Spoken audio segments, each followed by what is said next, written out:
Someone You Should Know. A program about people you know and even more that you don't. Hosted by Stuart Sachs, veteran, husband, father, and grandfather. Now, here's your host, Stuart Sachs. Well, welcome everyone. It's a brand new year and a brand new series of Someone You Should Know. I'm absolutely thrilled to be into the year of 2021. Glad to put 2020 behind us.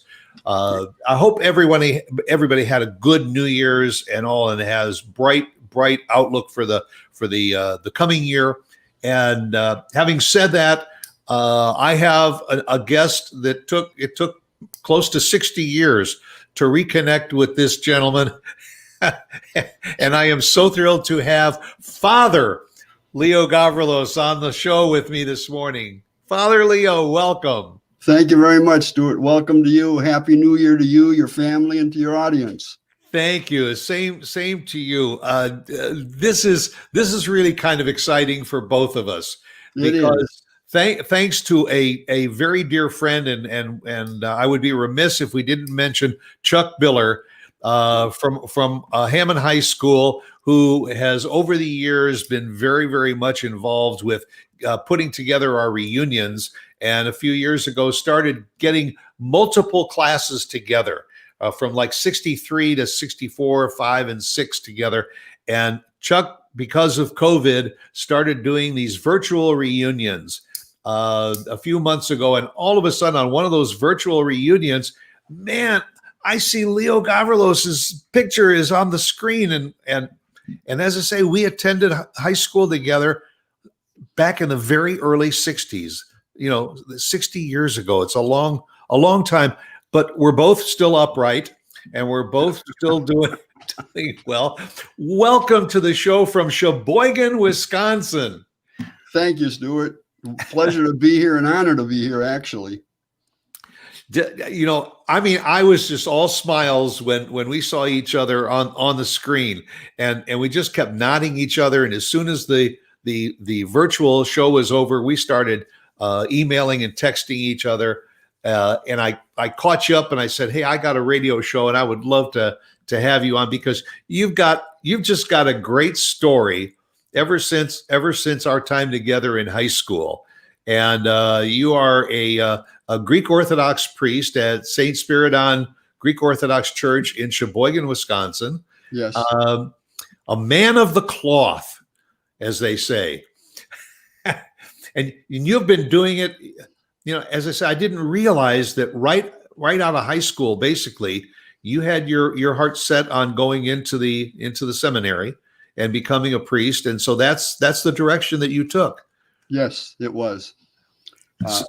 We had gotten my freshman year in high school in 1960. A young pastor with a young family, Father Peter Georgiakakis, came to St. Demetrius Greek Orthodox Church, which was right next door to your synagogue. And I was just totally impressed by him, completely impressed by him.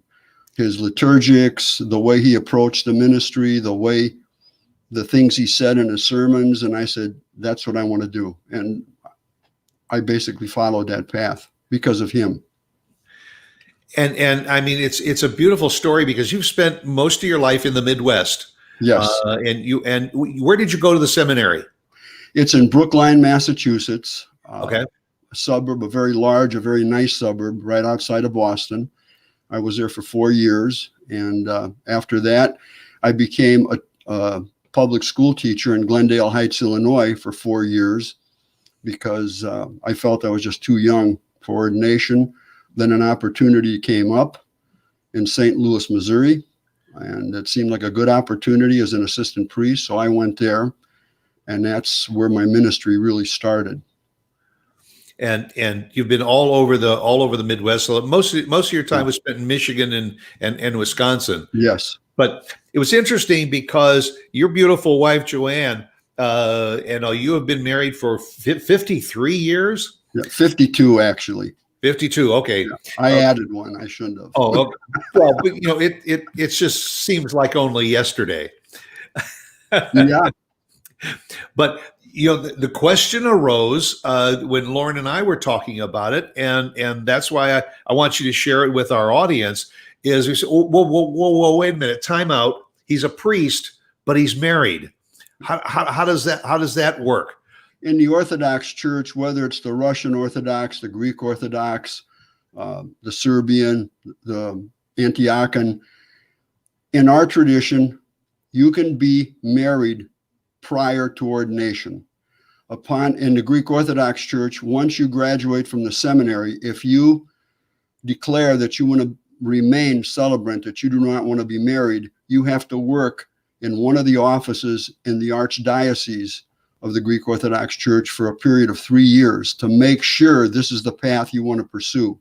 After 3 years, as some type of a clerk or a worker, an employee in the archdiocese, if you still want to remain celebrant and never be married, then you can be ordained. But once ordained, you cannot be married. If you want to marry, you have to leave the church. So obviously, Joanne and I, we wanted to be married, and we were married, and I was ordained 4 years after that, after spending some time in the public school system in Illinois. And 52 years. Wow. Yeah. It's beautiful. We're catching up to you. We're about 5 years behind you. Okay. Well, you'll get there. You're doing good. You'll get there.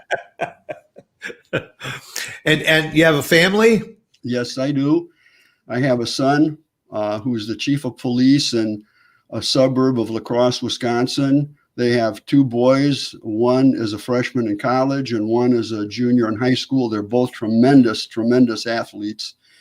My daughter works in human resources for Aurora Healthcare and here in Sheboygan. And she and her husband, Jeff, have a boy, Chase, who's 12 years old. And he's a pretty good athlete, too. We're real proud of both the kids.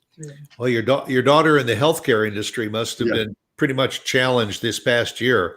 Oh, yeah. They put her working out of her home right away, and she's been there ever since. And she's in human resources.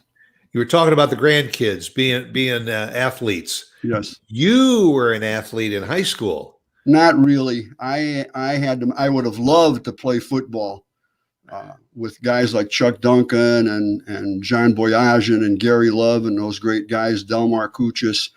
But I had to make a choice. I had to either work and save up for the seminary, or I had to, play sports. So I chose working. I worked for Paul's Drive-In on the corner of 169th and Calumet Avenue, and I worked there for 4 years flipping hamburgers. And if you remember Paul's, it was like Made Right over by Hammond High. It was a loose hamburger, and I was very good at putting a quarter of a pound of meat on a spatula and flipping it up in the air and catching every kernel of meat on the bun. So it was good. And I think 2 other of our girls, Terry and Carol Herquist, worked at Paul's too at that time. It was a good place to work. I started at 75 cents an hour. I think when I left, 75 cents an hour. 75 cents an hour. Was that in all you could eat? Was that in all you could eat? Oh, yeah. Yeah. We could eat there 3 times. He didn't care. He didn't charge us for eating. He was good. He was a good guy to work for. He was a Navy man. He was a Navy recruiter in Hammond when I was with him. Good guy, good family. But it was fun working at Paul's. Paul's Drive-In was a lot like Arnold's Drive-In in the old show Happy Days. Arnold's reminded me so much of Paul's. But it was good. And I grew up over in the Woodmar section of yes. Hammond. We had the Serenade. The Serenade. That's right. Serenade. It was a round, kind of a round restaurant, and they had the waitresses on roller skates. Yes. It came out with the service to the car. So, there's probably a lot of people that are listening and watching to this show right now that have absolutely no clue what we're talking about. I know. Unless they may have watched Happy Days at some point. That's right. The fact that you mentioned Happy Days, that kind of puts it back a little bit more into perspective. Yeah. But in fact, a good dear friend of yours chimed in, Ray Rada, who remembered you working over at Paul's Drive-In. And there's they're showing up on the screen. Chuck Biller just chimed in, says hello to Stu and Leo. Well, I'm glad you're with us, Chuck, and thank you very, very much, because you're the glue that connected us together. Yes, you are. And actually, well, Ray, I'm so glad to hear his name. I always wondered what happened to him. Ray and I went through grade school together at Edison, and then we kind of lost touch, as quite often happens when you go to high school. And Ray and I were friends. We were close back at Edison, and I'm glad he chimed in. But I've got to give credit to John Boyajian, because John is the guy that pretty much put me in contact with Chuck Biller, and I was able to be a part of those Zoom meetings, and it's really because of John. John and I have been communicating now for at least a couple of years. I just happened to see his name as an ear, nose, and throat specialist. I was going through some real serious sinus issues in all four of my sinus cavities, and I saw John's name, and I said, whoa, John Boyajian, Boise, Idaho. So we kind of connected, and we've been going back and forth ever since.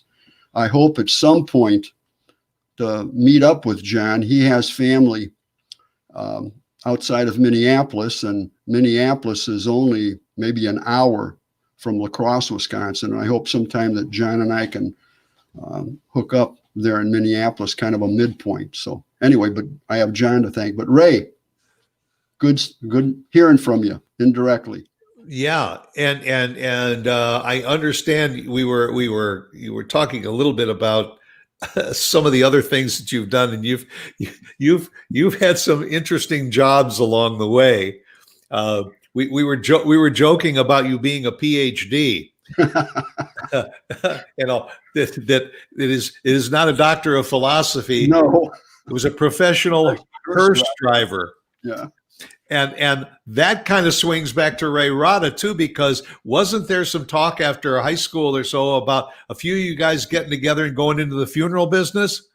Well, there was one of our classmates by the name of Richard Gent, and I think he did open a couple of funeral homes in the Hammond area. And Richard was a big husky guy, and that's what he wanted to do right off the jump. He wanted to get into the funeral home business. So we all kind of talked about it. We'd sit around the lunchroom table and say, yeah, let's all become funeral home directors. And you volunteers, I'll drive the hearse. Yeah, I'll drive the hearse. Well, it's fun. But speaking about sports, and of course, I too, I would love to have played some sports. Yeah. The only thing I played was Ham and I had an intramural soccer team, and I played with Coach Carroll, who is also the band director. Yeah, and he did intramural soccer, and I did that. But our high school at that time were fierce. They were state champions in football. We had an extremely strong basketball team, untouchable in swimming. Yes. But weren't you also on the wrestling team? I was in a wrestling team. I got to wrestle for 2 years. Coach Clark and Coach Deek, they knew I worked at Paul's Drive-In, so they cut me a lot of slack in terms of leaving practice early once in a while. And I probably won as many matches as I lost. I wasn't anything great, but it was a lot of fun because it really got me in shape. It's a great sport. And so I did wrestle for a couple of years. Yeah. And I did letter. But here's something else too. I couldn't afford at that time to buy my Letterman's jacket. I just couldn't afford it. And I think back then they were about $50. And right. And it's 75 cents an hour. You had to flip a lot of burgers. And my mom was a single parent. I lost my dad when I was a year old. So she was living pretty much on Social Security. But my good wife, Joanne, bought me a Ham and High Letterman's jacket about 3 years ago. And I wear it all winter long. Really outstanding. That's outstanding. Oh boy, such great memories. So when you finished in the seminary, you said you taught for a while, and then finally you became ordained. You started in St. Louis. Yes. So what was the the progression from there, from St. Louis, I think you went up to Michigan. Went up to Grand Rapids, Michigan. I was there for about 10 years. And then we came to Sheboygan, Wisconsin. That was the first time around. And I had a parish council at that time that things didn't work out. And actually, I took a job in admissions at a small private college here in Sheboygan, Lakeland College. It's now Lakeland University. And I worked my way up to director of admissions. But on Sundays, I would fill in different parts of the Chicago area, Wisconsin, for priests that were out of town on vacation or sick. So I was still a clergyman, and I had the best of both worlds. I was at Lakeland College as the director of admissions, and we were pretty successful. I was at Lakeland for about 16 years, and I also got to teach in their evening adult education program. I taught history classes. My favorite was the 1960s. It was a junior honors class, and it was about the 1960s. And I had more fun with that class because I talked about the music, I talked about the fashions, I talked about the artists. Obviously, you talked about Vietnam. Obviously, you talked about the civil rights movement. But you talked about all the other stuff that went on in the 1960s. I did a whole section in Woodstock. And that was probably my favorite class. In fact, the license plates on one of my cars is the 60s, and the other one is the 70s. I also taught a class in the European Holocaust. The dean of faculty came up to me about a week before the fall semester started, and he said, "Leo, I got a problem." And I said, "Yeah." He said, "What do you know about the Holocaust?" And I said, "I know that about 5.9 million people, Jewish people, died, but that's it." And that was a hard class. That I said, "Okay, I'll do it." And it took me about a week to prepare. And that was a tough one. That was a real tough one because I did a very detailed account of what the Jewish people went through during this horrible, horrible time. And at the end, my last class before the finals, there was a survivor of Auschwitz here in Sheboygan. Her name was Fellow Warshaw, God rest her soul. She had survived Auschwitz. She had survived a death march back to Berlin when the Russians first started freeing the camps there. Right. And her sister and her were the only two survivors. And I would bring Fella in to last class, and it was a 3-hour class, in a very matter-of-fact way, no gnashing of teeth, no beating of breast.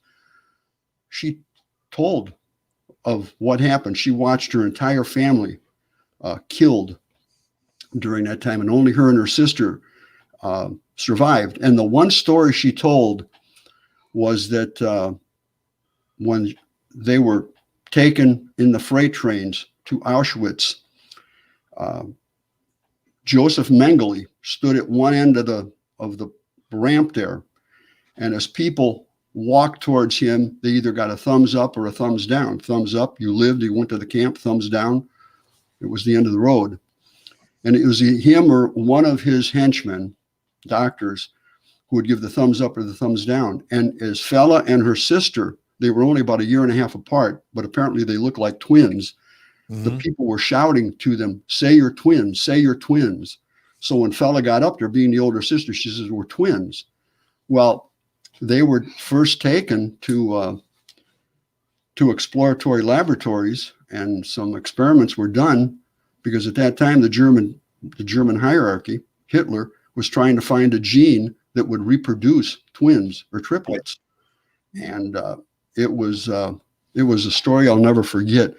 But I had football players because I was very involved with the football team. I did a lot of recruiting with football coaches. I had football players in that class. I had basketball players, wrestlers, and there wasn't a dry eye when she was finished. I can imagine. And that was a tough class. But the 60s were a lot of fun. And I taught some other history classes. I taught political science, and I learned a lot about politics during that time. But I did that, and then I went back to the full-time priesthood.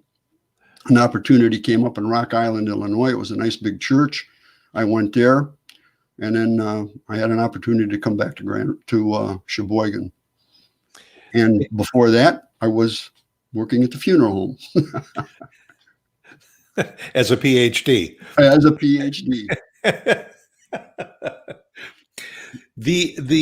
You have served in several Greek Orthodox churches. Some of them you said are rather small, like your current congregation, and some of them very large. Does it matter at all the size of the church as to your interaction with the congregation, or it is the liturgy is the same, the services are the same, and the connection with your parishioners is the same? Well, in the larger parishes, people are spread out. I mean, in St. Louis had about 1,200 families, and they were spread out all over St. Louis County. So we became very close friends with some of the families, especially the youth director that I worked with at St. Louis. His name was Harry Lamarckis. He just recently passed away. But we became close with some of those people. I was very close with the pastor. His name was Father Andrews. And we had a good relationship there, but it was hard because you put a lot of miles on your car. The church was in downtown St. Louis, actually right across the street from Jewish Hospital, which is a renowned hospital there. Yes. And I was driving probably 20 miles a day back and forth to work because we lived out in West County. In Grand Rapids, you're talking maybe 150 families. It was much easier to connect with people there because they all lived in Grand Rapids. And I don't know if a lot of people know this. Grand Rapids is a city of about 400,000 people. It's a very large city. I think it's the second largest city in Michigan. And then when we came here to Sheboygan, I mean, much smaller, maybe at its height, it had maybe 70, 80 families. A lot of those people have passed away.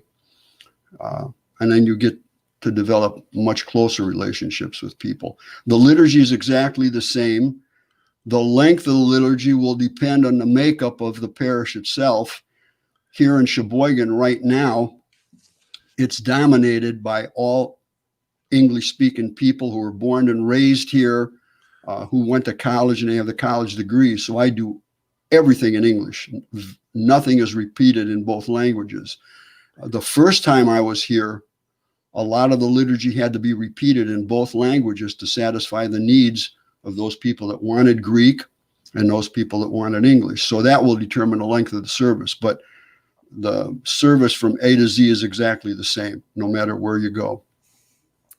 Well, and you're now serving, second and third generation families, and that's the same way with in the Jewish religion. So much of the services used to be in Hebrew, and some of the younger generation doesn't understand Yiddish and Hebrew, so a lot more English. But your story is just fascinating to me because I guess the perception that a lot of people have with the clergy is that they're a little bit more, stiff-necked, a little bit more serious and all. You have had a personality that has been an open book and out there forever. And I would imagine that people are drawn to you like a magnet. I'm sure. What's this? There it is. There's his high school Letterman sweater. In fact, I wasn't sure how you were going to dress this morning, so I've got my sweatshirt. Oh, you got your sweatshirt. Okay, there you go. From 1963. Yeah. Actually, one of my Christmas presents this year was a T-shirt, which I didn't wear because it's too cold. Actually, I got to go to work. It's Hammond High class of '64. So I've got that, and I'll wear that later on. I'm very proud of Hammond High. Hammond High has a very, very special place in my heart. I'm glad I went there. I'm glad I graduated from there. Those were 4 great years with some great, great guys that I graduated with, and girls. I mean, we had I think that 63 and 64. You had Del Kuchis, Ed Sherry, a lot of those kids, Billy Enox. We had Chuck Duncan and John Boyajian and a lot of the girls that we went to school. Those were 2 really good classes. Yeah, well, you mentioned Dr. John Boyajian. He was quarterback of the football. Oh, yeah. And if he was playing today, I think he would have been an MVP easily. Oh, he would have. He was not only a great playmaker, and those were in the days where they didn't have the communication between the quarterback and the coach, on the sideline telling you what plays. John was a playmaker. Yes, he was. John called the plays in the huddle. Yeah, and it was amazing. And as you said, he's out in Boise, Idaho. He's joined us on some of our virtual get together, our reunions. But one thing that I want the audience to know, we're talking about our high school in Northwest Indiana. I would encourage anybody that's listening and watching this show, if you have any connection to your high school, be it 50 years or more like we do, or maybe it was just 10 or 20, 30 years ago, if there is even a hint of a reunion, don't miss it. Yeah. Because reconnecting with those folks from your high school and everything it's powerful. It does great things to your soul. It does great things to your emotions, to your mind, brings back so many great memories, like talking about Paul's Drive-In and all of those things. It just kind of gets the juices flowing again. And it brings back a time that everybody really needs to remember. And we've just gone through a very, very tough year. So when you can reconnect with some of the folks from back in high school, gosh, we can get on Facebook and locate almost anybody now. Yeah. And again, a shout out to Chuck Biller, because he's almost made it his calling to make sure that he can reconnects with as many of the classmates as possible. In fact, we are all supposed to try and get together. Yeah. There he posts on the screen, "Go Wildcats." We're all supposed to get together next spring, hopefully, or this coming spring or summer, because after more than 100 years, our dearly beloved high school is being torn down in the name of progress, and they're building a new school. And we wanted to have what they call the last look reunion, and get all of us back there in front of our old high school together. And it's something that I think everybody should share if they have the opportunity to do that. Absolutely. Absolutely. I can't wait for this to happen, because I do want to come back. And I think part of the weekend will include going to the new high school, which I'd like to see, but I'm kind of saddened that it won't be Hammond High anymore. It'll be Hammond Central, but I mean, that's a personal thing for me. Right. Well, and all of us have said the same thing, and it's also going to be a different mascot. It's not going to be the Wildcats anymore. What is going to be the mascot? I want to say the Wolves or something, but anything other than a Wildcat doesn't work for me. Yeah, and purple and white. I've got a thing for purple and white. I have clothes that are purple and white. Of course, my Letterman's jacket. I go swimming every day at a local health club here. Actually, it's the American Club, owned by Kohler Company. They have a tremendous 25-yard lap pool, and my bathing suits are all either purple or purple and white. So I like Northwestern because they're the Northwestern Wildcats, purple and white. Right. So anyway, but I am somewhat saddened that it won't be Hammond High anymore, but great memories there. Those were happy days. The one thing I used to teach in the 60s is November 22nd, 1963 was the day, unfortunately, that I felt this nation lost its innocence. Right. And but other than, they were happy days. They were real happy days. And actually, they have reruns here of happy days, and I'll watch it once in a while. Where were you on that day when Kennedy was shot? Well, we were, I think, at the fourth hour lunch. Yeah, we were at fourth hour lunch. And a guy named Buzzy Johnson and I were down at the local Dairy Queen there, getting our Dairy Queen with a penny dip. The owner there would dip it in a little bit and give us a little bit of chocolate on the top. And then we came back and everybody said, "Oh my God, people are crying. We were told that the rest of the day was called off to go home, turn on your TV set. So we were at fourth hour lunch. And of course, you didn't have the technology that you do today. I mean, I think we were all called in the auditorium and told go home because of this. And that's where I was, fourth hour lunch. And it's interesting that on critical and special days and dates like that, we kind of all recall where we were and what we were doing. I was in a class at Indiana University, and all of a sudden they came on the speaker and said classes are dismissed immediately. The president has been shot. Yeah. And then when my wife and I moved to Dallas area about 7 years ago, they have tours of the old depository down at Dealey Plaza, where it happened, and it's kind of a surreal place to be when you know that you were near that spot where it happened so many years ago. Well, it's amazing because I remember Walter Cronkite breaking down on the CBS network, which I think in Hammond was Channel 2. Well, in the Chicagoland area was Channel 2. And him breaking down, and the effect it still has, because they are still writing books about the men who killed Kennedy. I just recently read one. There was a special on one of the networks running this past week, the men who killed Kennedy. I mean, there are still questions about that. I don't think ever really been solved. I don't think it ever will be solved. But it was a time that had an impact. And then you had 9/11. I think we all remember where we were at there. I was at the copy machine at Lakeland College making copies for my class that night. And it's amazing to think that this year, in this September, we will celebrate 20 years since that tragic day. That tragic day, yeah.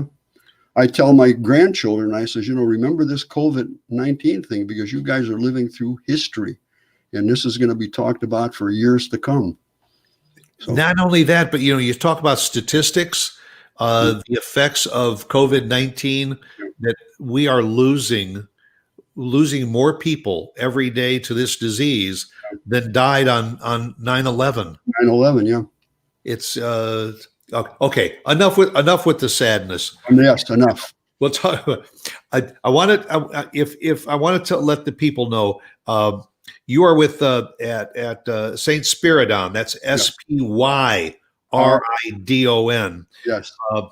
I'm going to encourage those that are listening and watching, if you have the opportunity at your leisure, go to Saint St. That's St. Spyridon, Sheboygan.org, the website and all, and just to experience the beauty of your church. Well, thank you.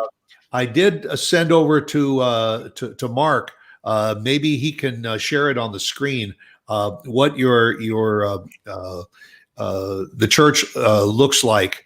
It's amazing, the frescoes, and this is a church that was built when more than 100 years ago.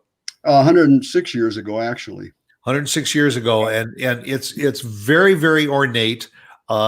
Your service it's very moving, and for a young Jewish guy like me, to say that it's very inviting, it's very moving, it's beautiful, the liturgy. And I got to tell you something, Leo, you got a set of pipes.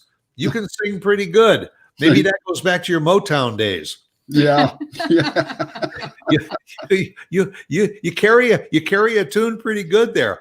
And it's a beautiful young choir that you have that is chanting the liturgy throughout the service, that I just found very mesmerizing. Well, they come from a family of 10 kids. Those young girls, they're 3 sisters. They know music, and they do a nice job.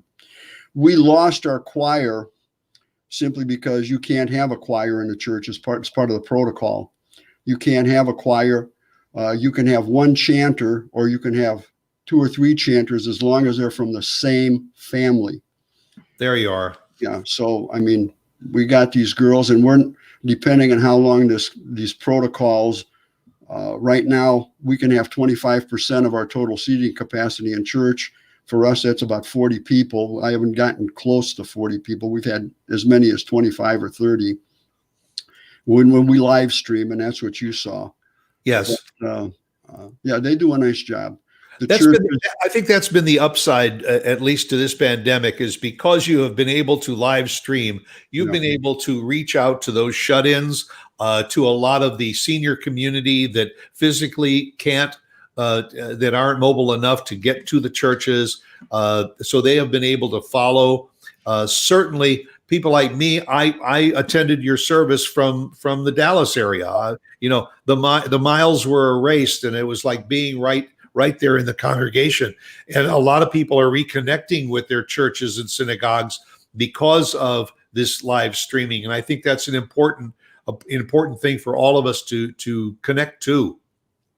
Well, we have people that were born and raised here that live in Milwaukee, Chicago, and they can watch us, and they still support us. They're still supporting Stewart's. We have what we call a 3-day Greek Fest here in Sheboygan. And I believe it's probably the second biggest food festival in Sheboygan County. We couldn't do it this year, of course, but we have these families from Milwaukee and Chicago that come back, and they take a week's vacation to work Greek Fest.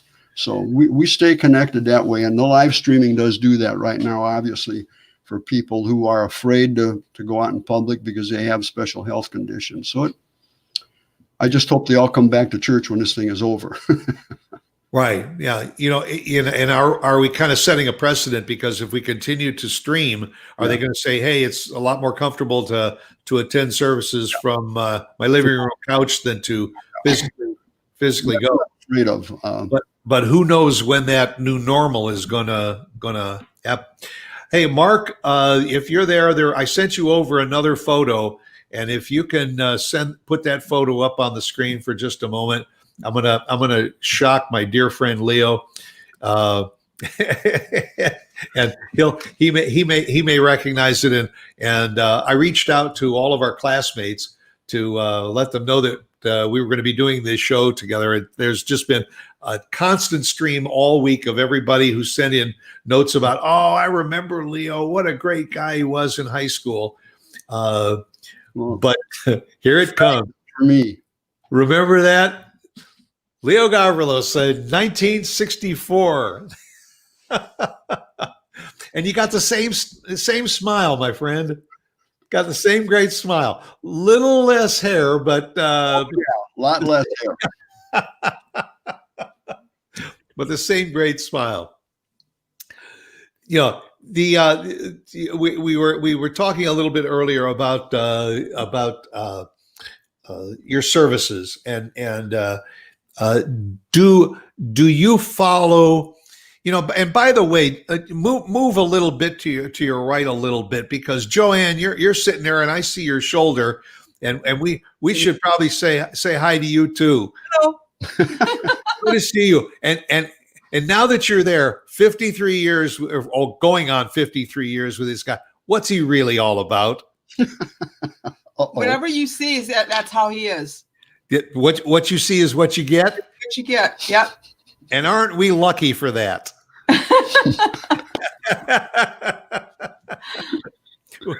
we are. You saw it first right here on KVGI Radio. Looking forward to seeing everybody at the reunion. It's going to be a lot of fun. It's going to be a lot of fun. It's going to be some sad times seeing our old building gone. But did you also attend Hammond High? I did for I have a twin sister. Do you remember us, Kathy and Joanne Fichalis? Yes. Oh my goodness! Now I got to go back to my yearbooks. Yep. So we went to Hammond High for, I think it was about a year and a half, and then we transferred to Tech. It's no longer Which there. is no longer there. Right. Yeah. We were the Hammond Wildcats, and that was the Tech Tigers, wasn't it? Tigers. Yep. Brown and gold. Right. Yeah. And I guess what, Minnesota is kind of brown and gold, aren't they? Yes. the sorry about colors. Enough about tech. Oh, that's funny. That is funny. But I mean, this is a love story that is kind of unique because you don't. Oh, there we go. You don't often see high school sweethearts that go and grow together, and 53 years. That you guys are in a unique fraternity. Well, Joanne and I, we've known each other forever. We've grown up together through church. I mean, we went to church together, Sunday school together. And when I was a short, fat kid, she hated me. Oh, stop it. And she married me. So, but Joanne, did he make a good burger? I'm sorry? Did he make a good burger? Oh, yeah. He's still. Oh, yeah. We have Paul made right hamburgers here at home sometimes too. So yeah, at our 50th reunion, we had somebody came in and did the made right recipe for the burgers. Nothing better. Yeah, in fact, they opened up a burger joint here in our neighborhood in North Texas called Freddy's Steak Burgers, and it's that same old little flat, crispy on the edges kind of hamburgers and all. It brought back memories. That Shoops. Like Shoops. Yeah. In fact, whenever we get back, we haven't been back to Hammond for a while. I have a cousin there that we have to go visit at some point because they're not doing well. But we always go to Made Rights. Shoops. I'm sorry. We always go to Shoops. Yeah. Because that was the Shoops. And Mark Shoop was one of our classmates in classmates, yeah. And I knew Mark. We got to know each other. And the one time that we went, I told the waitress that, we traveled all the way from Sheboygan, Wisconsin, just to come here for a Shoops hamburger. And she said, "Oh my goodness, that's tremendous. Thank you so much." But, well, about a week later, my nephew from Pennsylvania, from Pittsburgh, was at Shoops. And he said, I traveled all the way from Pittsburgh just to come here for a Shoops. He said, that's fun because there was a guy here about a week ago from Sheboygan, Wisconsin that did the same thing. He said, yeah, that's my Uncle Leo. So it's kind of funny. But we try and get back to Shoops all the time. So some things you don't remember. This has been a special day. I want you to spend a few minutes and I'll just talking to our dear friends from Hammond High School, as well as my extended audience all over the country. Your vision for the future from the eye of yourself, from the eye of your pulpit, and what do you envision we need to do as a community and all to make ourselves better and to make ourselves look at the future in a more positive way. Well, obviously, and I'm not saying this because I get paid to say it, I think the younger generations need to get closer to their church, to their Bible-based church. They need to get closer to their church. They need to get closer to the teachings of their church. They need to start attending church. The last statistic I saw that was done by a group called Pew Research that does a lot of research in the behavior of Christians, the work of churches. I think right now on a given Sunday, about 30% of a given congregation attends church on a regular basis, which is kind of sad. It spikes up a little bit at Christmas time, although it didn't do that this year for obvious reasons. And it spikes up a little bit at Easter time. But every year, it just seems with every generation, it goes down. And I think we've got to get closer to that because the church and the synagogue, they have a message. Even the mosque has a message. And it's a positive message. And I think our older people, they still attend. I could say that my congregation is not a complete gray-haired population, gray-haired congregation, but it's getting there. We have a few young families that come in and mix in. But I think our younger people, and I tell this to my kids and my grandkids all the time, you got to get closer to your church and you got to get closer to its teachings. And there's a message there, and Jesus Christ has a message. And actually, people think that Jesus Christ was in the wrong side of some people. Well, yeah, he was in the wrong side of the people that hated him, but he was basically, he lived a normal childhood. He went to the synagogue school. He played with kids. He was a regular guy that people just loved because he had a message. Yes, he was a son of God, but he came as a man to suffer the same things, to experience the same things we experience, so that he could bring us up to him. And whether you're in a synagogue, the Christian church, or the mosque, you need to return to those teachings and those traditions because they're solid, they're good. They may be a little to the right, but there's nothing wrong with that. So, I would even take it a step further, Leo, and say that we are living in a time of a lot of interfaith marriages too. And I think it's important that we as individuals not only stay connected to our childhood teachings, but share those in our interfaith families also, and make sure, because most of the churches and synagogues, their doors and arms are open to you, whether you're part of the a gay and lesbian community, you're a part of an interfaith community, you're a part of a multi-ethnic mixed marriages, second and third marriages. But it's important because the teachings that we had as children are serving us as seniors now, but we need to share those with the next generation, the generations to come. Well, in our church, in our archdiocese, I'd say 8 out of every 10 marriages are interfaith marriages. And back when I was in high school, an interfaith marriage was considered an unfortunate marriage. That's right. And I think it was the same thing in the Catholic Church.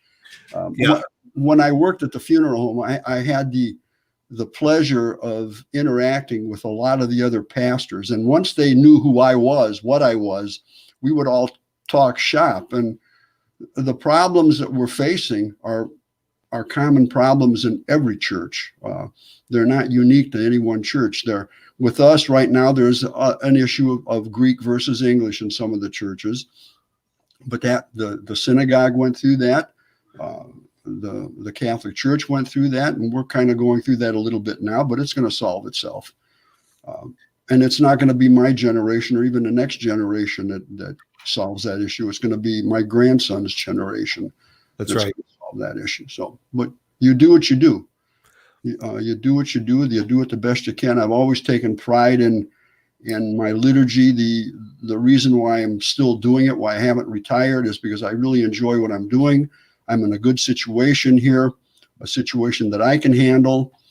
But as soon as I get to the point where I'm irrelevant and I just can't do it anymore, it's time to go and move a step aside, which will come in the next couple of years. Well, and I think we all are hoping and praying for the day where we can walk back into our churches and synagogues and mosques, person to person, and shake each other's hands and hug each other and get that personal, emotional connection reestablished. Because right now it's kind of separating us in more ways than we really like. Yes, it is. Joanne, Leo, I cannot thank you enough for taking the time to be with me on the show. It's been an absolute pleasure reconnecting with you, Leo, and it's uphill from here because I think we're going to stay connected together. We are. One thing I'd ask you to do is, if it's okay with Ray Rada, if I could get his email or something, because I would like to reconnect with Ray too. I'd like to. And I'll tell you what, if I don't have his email address, I'm sure Chuck Biller does. Okay. And we'll connect with him and get you both hooked up together. And the very, very best to you in the year ahead, to you and your congregation, to the two of you in your 53rd year together. God bless you. And thanks again for being my guest on Someone You Should Know. Thank you. Thank you very much, Stuart. God bless you, and Happy New Year and all that good stuff. Thank you. To my audience, as I always say at the end of my show, be yourself because everyone else is taken. Go out and make it a good day.